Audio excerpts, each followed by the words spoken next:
Olá, meu nome é Caleb Guerra e esse é o Bienal do Livro, o podcast sobre literatura chinesa. E o tema do episódio de hoje, o episódio de número 31, é Como Viver uma Vida que Não Escolhi. É um episódio onde a gente vai conversar sobre dois poemas antigos de dois poetas muito famosos, um chamado Zhang He, ali do finalzinho da dinastia Han, e o outro chamado Qu Yuan, ali do período dos estados combatentes, ambos muito famosos, com poemas muito valiosos e preciosos e que a gente vai usar hoje aqui para abrir um pouco dessa conversa. Eu só vou deixar claro aqui, no começo do episódio, que eu não traduzi esses poemas na íntegra para o português para recitá-los aqui e nem para passar para vocês. Eles são poemas grandes, demoraria um tempo, então eu vou conversar sobre os poemas, mas sem citá-los, talvez uma ou duas frases, mas eu vou falar mesmo da estrutura e do conteúdo em si.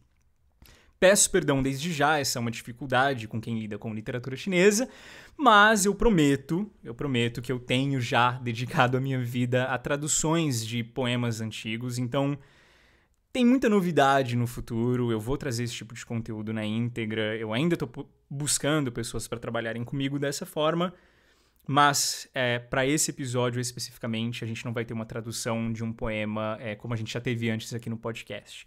Mas eu vou deixar os nomes todos na descrição para que vocês possam procurar aí na internet, no original, em mandarim e, enfim, ter acesso também a esse conteúdo. Bora lá?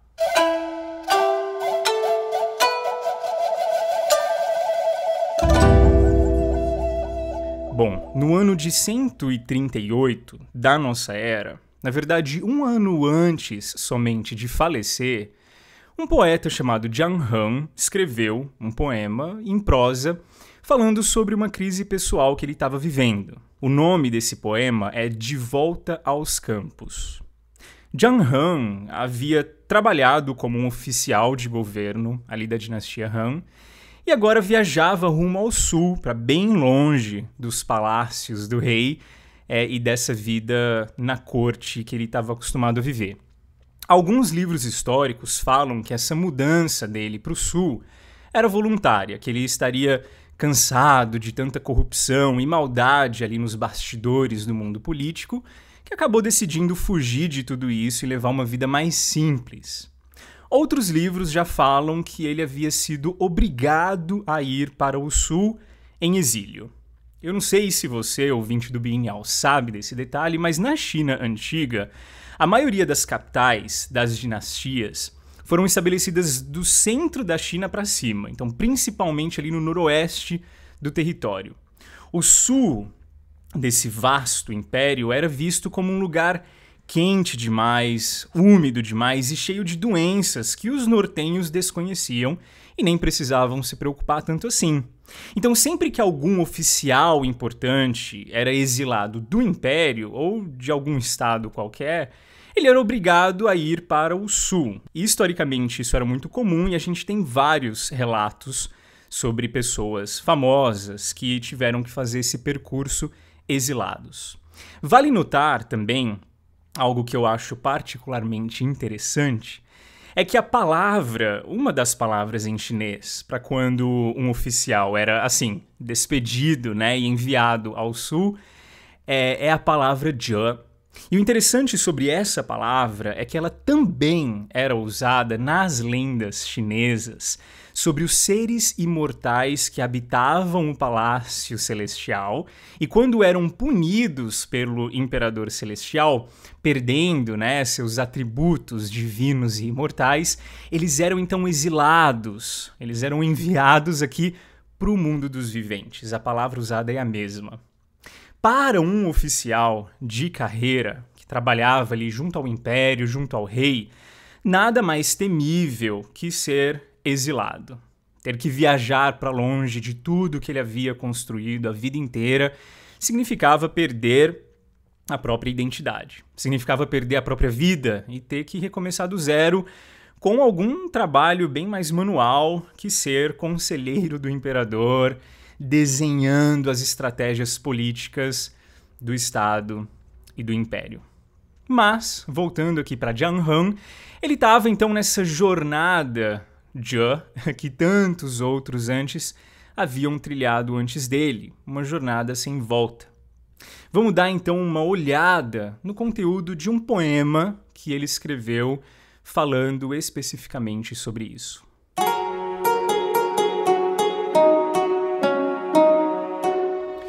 Bom, ele começa a primeira frase, a primeira linha do poema, deixando claro que ele nunca havia servido ao Império com segundas intenções.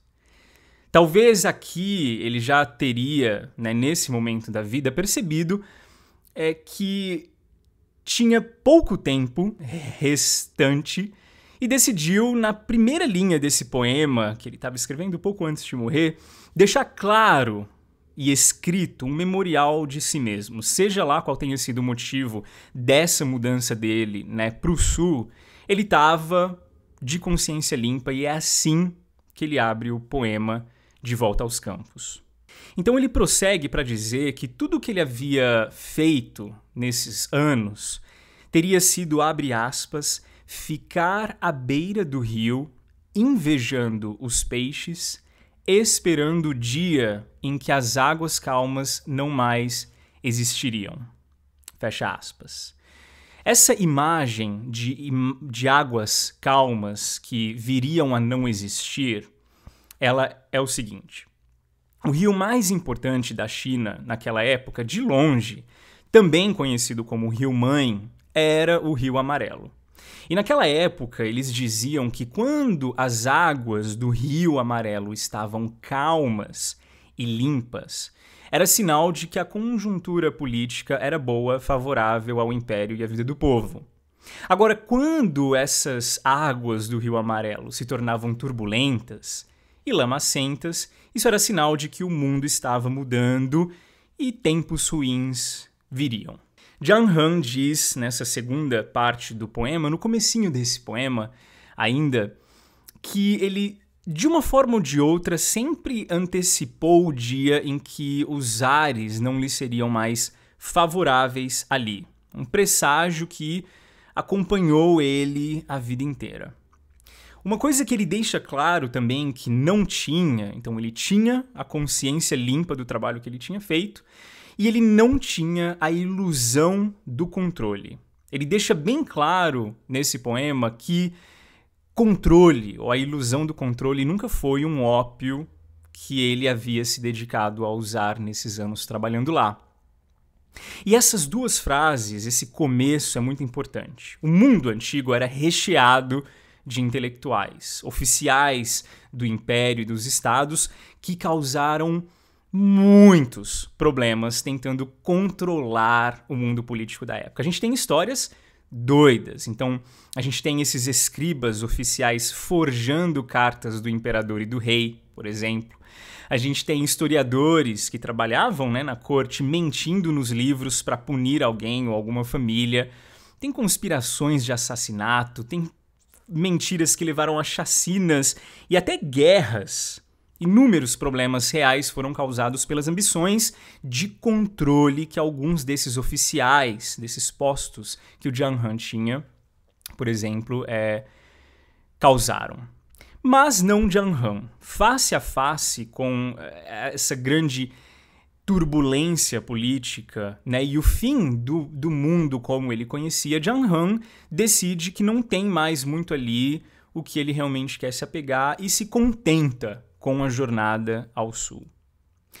Mas ele está indo buscar uma vida, certo? Ele está indo rumo a alguma coisa. E o que aqui ele tem em mente? Se ele está deixando tudo isso para trás, que tipo de vida que ele quer levar? E aí, a segunda parte desse poema traz essa resposta. E tem uma frase que é de suma importância, que é a seguinte. Ele diz: verdadeiramente, a lei celestial é pequena e oculta. Então, eu busco a felicidade do pescador. Dizer pequena e oculta aqui é dizer que a lei do céu é difícil de entender. Então, eu acho que ele está falando exatamente sobre o porquê das coisas. O Rio Amarelo agora, Para ele, estava muito turbulento e estava muito sujo. E existem motivos para isso, para que a vida dele, como era, tivesse que acabar no meio de tantas coisas que ele já tinha reconhecido que simplesmente não conseguia ou não podia controlar. Sei lá, Jung Han estava tentando dizer que entre o céu e a terra ele não estava entendendo muita coisa. Se é que existe uma correlação entre o que ele estava passando na vida dele, algum tipo de providência celestial ou divina, ele está começando aqui a abrir mão de entendê-la. E nada mais compreensível a essa altura do campeonato. Naquela época, na época dele, existia uma grande ênfase na espiritualidade dos membros do governo. Então tinha até uma seita oficial do Império que havia sido organizada após uma seita popular cheia de feitiçaria e muita coisa doida ter sido descoberta pelo imperador. Então os membros da corte eles estavam ativamente, naquela época, pensando em teologias. Teologias que explicariam o mundo, o poder, as relações, o sentido da vida, etc. E a gente vê tudo isso sendo sistematizado nessa época. Jung Han, neste poema, ele abre um pouco mão de pensar sobre isso. Ele tem, na verdade, um outro poema que só trata sobre isso, mas que vai ser um assunto para um outro podcast aqui. Mas 1 ano antes dele morrer, Jung Han estava buscando outra coisa. De acordo com essa frase, a felicidade do pescador. Mas quem era esse pescador? Para a gente descobrir o que é a felicidade de um pescador, a gente tem que descobrir qual era o pescador que ele estava falando aqui. E a gente vai fazer uma louca, porém lúcida, conexão literária e também uma conexão pessoal de Jung Han com um outro personagem histórico, um cara chamado Qu Yuan.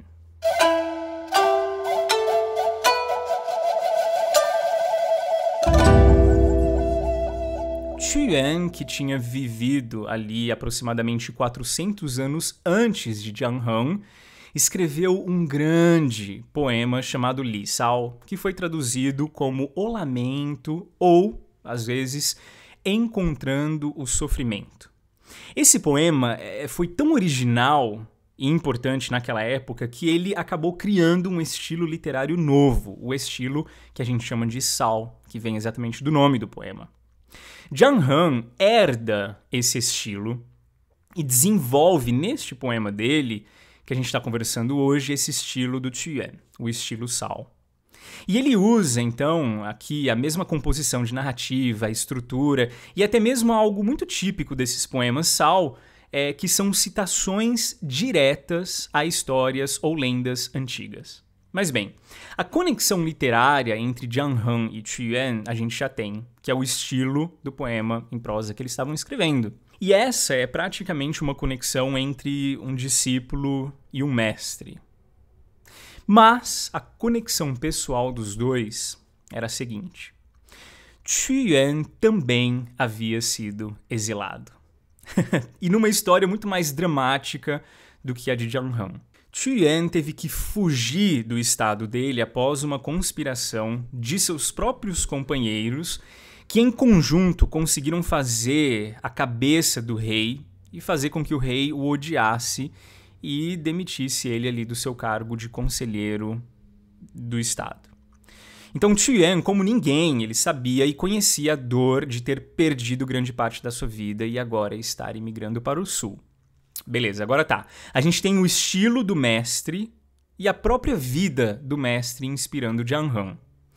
Mas quem era esse pescador? Ou esse pescador que tem uma felicidade que o Jung Han quer buscar? Pasme você, amigo ouvinte do Bienal. Qu Yuan havia escrito também um poema chamado O Pescador. Onde ele trata de uma questão e uma questão somente. O que fazer agora que eu estou na minha jornada ao sul, exilado do Império? Um poema com as circunstâncias parecidas, certo? Com a de Jung Han. A gente adora, na verdade, quem sofre como a gente, né? Sofrimentos iguais, vidas similares, experiências parecidas. Agora, Por que Jiang Han deseja abandonar tudo e buscar essa felicidade do pescador? Jiang Han usa, nesse poema dele, a linguagem de Tuyuan para estabelecer um alvo de vida que ele quer, um lugar onde ele quer chegar, a felicidade do pescador.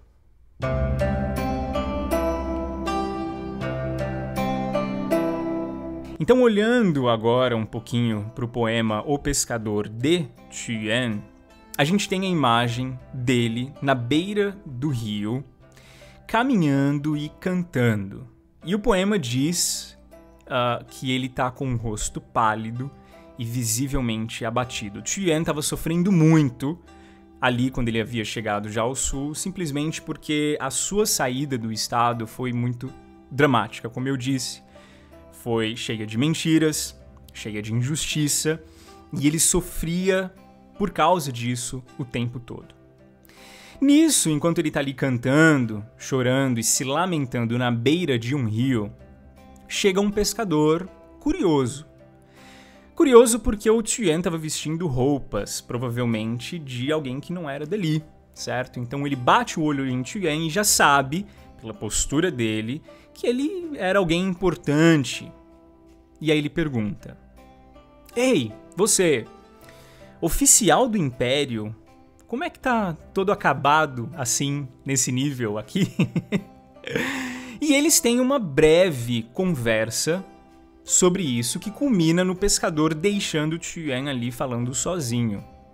O pescador, na verdade, acaba ficando um pouco enfadado com Tuyuan e sai bufando um poema. Nesse diálogo entre os dois e nesse poema, duas coisas ficam claras. A primeira é que Tuyuan sofria de uma coisa chamada autopiedade. Ele se considerava simplesmente bom demais para toda essa bagunça do império e dos estados. Ele se dizia, e se dizia nesse poema especificamente, alguém muito limpo, muito claro, enquanto o estado era sujo e turbulento. E ainda dizia que ele foi exilado por esse motivo. E em contrapartida, nesse diálogo, nesse poema, essa conversa entre o pescador e Tuyuan, o pescador deixa muito claro uma coisa. Tuyuan precisava aprender a ser feliz vivendo a vida que ele não havia escolhido viver. Como é que esse diálogo acontece? De uma forma muito poética, eles usam essa imagem do rio calmo ou do rio turbulento como símbolo do mundo onde a gente vive. Lembra? Jiang Han, no poema dele, De Volta aos Campos, faz a mesma coisa. Essa é a imagem que conecta todos esses poemas. O pescador, então, diz que os santos eram santos porque conseguiam aprender a não se apegar ao mundo para ser feliz. Então, se o mundo é sujo e as pessoas são maldosas, por que não remexer essa lama toda, se misturar com ela e depois levantar-se limpo no caos, dando exemplo de conduta a todos? Ele ainda fala, poxa, se tá todo mundo embriagado, por que não beber e comer junto deles? Santos fazem essas coisas justamente porque não têm medo de se corromper. Por que se sentir tão melhor assim que todo mundo, a ponto de odiar esse mundo, o mundo dos viventes? E o pescador dá esse conselho para Tuyuan. E Tuyuan fica um pouco chateado, ele confronta o pescador dizendo o seguinte: como é que um corpo limpo pode se jogar em águas lamacentas e profanas? Eu prefiro me jogar no rio Jiang e enterrar o meu corpo na barriga dos peixes. Tuyuan não aceita nem ser confundido com esses oficiais da corte que vivem a vida só no bem bom, se aproveitando dela de alguma forma. Ele era limpo. Então o pescador sai, sorrindo, recitando um poema, que diz mais ou menos o seguinte: se as águas estiverem calmas e limpas, as uso para lavar as fitas do meu chapéu. Se as águas estiverem turbulentas e turvas, as uso para lavar meus pés. E aqui o poema termina. Bom, Tem um detalhe sobre a vida de Chuan que é necessário que a gente saiba aqui, porque é um detalhe histórico muito importante, que é que no final dela ele acabou optando pelo suicídio. Então, quando ele já estava em exílio, ele recebe notícias de que o seu estado estava destruído por um estado vizinho e ele não soube lidar com essa informação. Talvez, inclusive, o Chuan achava que essa catástrofe política e social que o seu estado estava passando seria justamente porque os seus oficiais e o rei não eram tão bons quanto ele, tão limpos quanto ele, né, a ponto de expulsá-lo de lá. E aí aquela parte do poema dele, né, que ele fala de se enterrar na barriga dos peixes, acabou sendo uma profecia autocumprida, né? Ele realmente termina a vida se jogando num rio. Então hoje os chineses têm inclusive um feriado em homenagem ao Chuan, né, o Festival do Barco do Dragão, onde eles comem bolinhos de arroz em memória de Chuan e de seus discípulos que, após ele ter se jogado ali no rio, foram correndo lá jogar bolinhos de arroz para que os peixes comessem o arroz e não o corpo de Chuan. Mas bem, Zhang Han, voltando para o poema De Volta aos Campos, discípulo literário de Chuan, ele sabia de tudo isso, claro. Conhecia perfeitamente esse poema chamado O Pescador também, né? E conhecia a linguagem desse poema, tanto que ele a usou no poema dele. Verdadeiramente, a lei celestial é pequena e oculta, então busco a felicidade do pescador. E qual era a felicidade do pescador que a gente acabou de ver nessa conversa com o Chuan? Era a felicidade de saber continuar vivendo a vida que você não escolheu viver. O pescador ensinava que as águas do rio mudam, sempre mudaram e continuariam mudando para sempre. A ilusão do controle, ela vem diretamente dessa autopiedade de Chuan. Ele nunca poderia controlar as águas, nem a cor, nem o estado delas, nem o quão rápido elas corriam. Chuan se achava bom demais e limpo demais, e ele achava realmente que se ele não tivesse sido exilado, talvez a queda do seu estado, o colapso do seu estado não teria acontecido. Então Chuan, de uma certa forma, ele mantinha essa ilusão do controle, esse desejo de controlar, já que ele acreditava que ele poderia ter mudado as coisas se tão somente ele tivesse sido valorizado como deveria ter sido, certo? Valorizado como limpo num mundo sujo e corrupto. E aí, para Chuan, quando ele não consegue isso, ele se perde completamente e não consegue mais ser feliz de nenhuma outra forma. Ou seja, não existia felicidade para Chuan fora do plano que ele havia traçado para a vida dele. Zhang Han, conscientemente, segue um caminho diferente do seu mestre, certo? Ele deixa o caos para trás, já que ele não tinha essa ilusão do controle, para buscar a felicidade em um outro lugar. Então ele termina o poema falando sobre liberdade e descrevendo belamente a beleza natural do sul ali do Império, que era um lugar que todo mundo odiava. E essa era a felicidade que ele queria achar no final das contas. A felicidade de quem consegue viver a vida que não havia escolhido viver. E o mais interessante de tudo isso, se você parar para pensar aqui comigo, ouvinte do Biennial, é que o poema O Pescador, de Chuan, veja bem, não é uma história, certo? Ele não está em livros de história, ele não é um fato contado. É um poema. Ele vem da própria cabeça de Chuan. Os conselhos do pescador são coisas que ele mesmo se dava, mas por algum motivo ele nunca conseguiu alcançar essa dimensão de existência da própria consciência que teria ajudado ele a encontrar a felicidade longe de tudo o que ele um dia havia amado. Mas Zhang Han estava disposto a encontrá-la, a felicidade do pescador. Então, se as águas estão límpidas e calmas, eu lavo o lenço do meu chapéu nela. lavo aquilo que vai sobre mim, certo? Que vai sobre a minha cabeça, que me traz identidade e me identifica aqui nessa sociedade. Agora, se essas águas ficarem buliçosas demais, eu lavo os pés. Mas a questão é, para alguma coisa essas águas vão me servir. Se tiver tudo bem, ok, eu tomo proveito disso. E se tiver tudo zoado, ok, vamos lá também. São as mesmas águas, porque é o mesmo rio. O que muda é a minha atitude e como eu me relaciono com ela. Jung Han, ele não define a felicidade do pescador. Mas nessa viagem literária que a gente acabou de fazer, algumas coisas ficam claras. A opção de ser feliz vivendo a vida que não escolheu sempre existiu para os dois, tanto para Chuan quanto para Jung Han 400 anos depois. E a grande pergunta ainda permanece: como continuar vivendo a vida que eu não escolhi viver?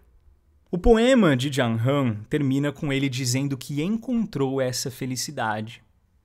E quando ele descreve os lugares por onde passava, as montanhas, os vales, os animais que via, a grande natureza, ele para por um momento e fala: eu encontrei a felicidade aqui.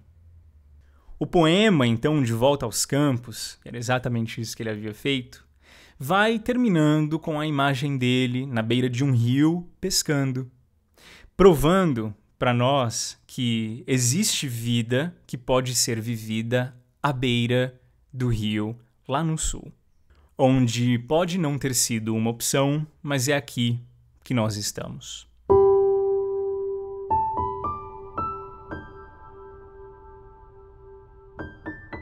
Então você tem duas atitudes completamente diferentes em Jung Han, no De Volta aos Campos, e em Chuan, no poema O Pescador. Ambos em relação ao rio, ambos tentando encontrar a felicidade, continuando a viver uma vida que eles não haviam escolhido viver.